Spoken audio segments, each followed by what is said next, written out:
Госпожо Сомлева, местните избори са най-важни за това по какъв път ще продължи Габрово през следващите години.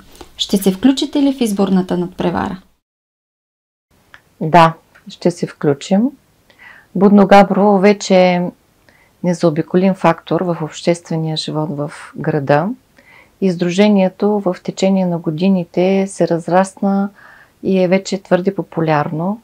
Много хора виждат в нас алтернатива и надежда всъщност за управлението на града.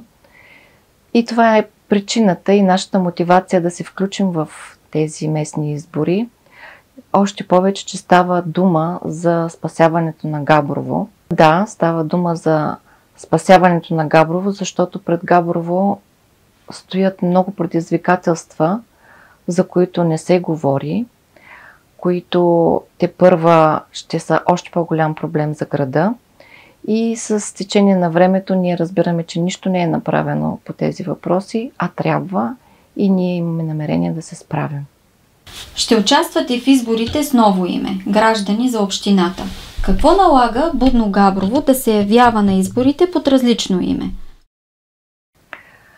Изборният кодекс не позволява участие на граждански организации в изборния процес. И това е причината ние, заедно с много граждани в цялата страна, да намерим инструмента да участваме в изборите, и това е участие в национална коалиция.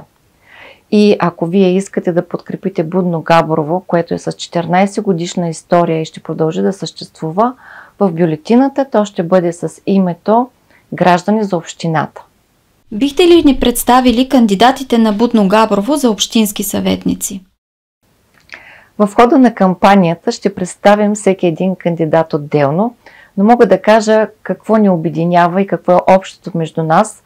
Всеки един от нас е човек с много силен характер, с много сила на духа и с изключително силна вяра в справедливостта.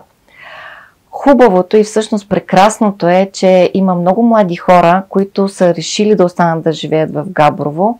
Те са част от нашата листа и искат да бъдат част от бъдещото управление на града. А ние искаме да предадем нашия опит на тях и нашите знания.